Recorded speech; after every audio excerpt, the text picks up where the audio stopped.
ہم سفر ہو تو ایسا ہو جو آپ کو اللہ اور رسول کے راستے پر لے کر چلے، کیونکہ دنیا کے بڑھتے فیشن کے دور میں دنیا کے مطابق آپ کو کوئی بھی لے کر چل سکتا ہے، لیکن صراط المستقیم پر لے کر چلنے والا کوئی بہت مشکل سے ملے گا آپ کو۔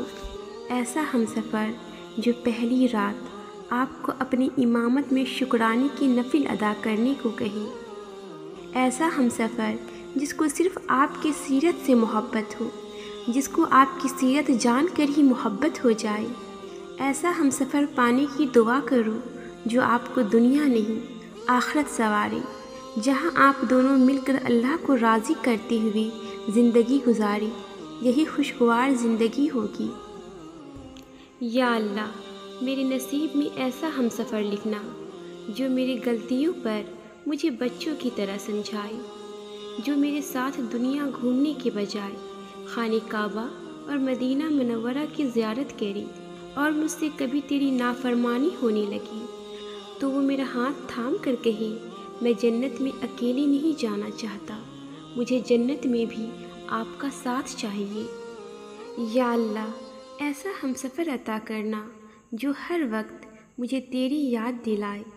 یا اللہ، ہمارا رشتہ ایسا ہو دنیا سے لے کر جنت تک، حضرت رضی اللہ عنہ اور حضرت فاطمہ رضی اللہ عنہا جیسا ہو۔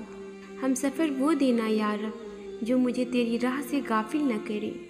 یا اللہ، ہم سب کو اپنے ہم سفر کے ساتھ طواف کعبہ نصیب فرما۔ اے اللہ، مجھے وہ ہم سفر عطا فرما جو میرے حق میں بہتر ہو اور میں اس کے حق میں بہتر ہوں۔ یا اللہ، سب کو ایسا ہم سفر دے جو اسے دین کے اور قریب کرتی۔ یا اللہ، میری ایک خواہش ہے کہ میرا ہم سفر بھی نمازی ہو۔ جو لوگ نیک اور دیندار شخص سے شادی کرنے کا فیصلہ کرتے ہیں وہ اپنی زندگی اور آخرت دونوں سنوار لیتے ہیں۔ اپنی دعا میں دیندار ہم سفر مانگو، خوبصورت نہیں، کیونکہ جنت میں دینداری لے کر جائے گی، خوبصورتی نہیں۔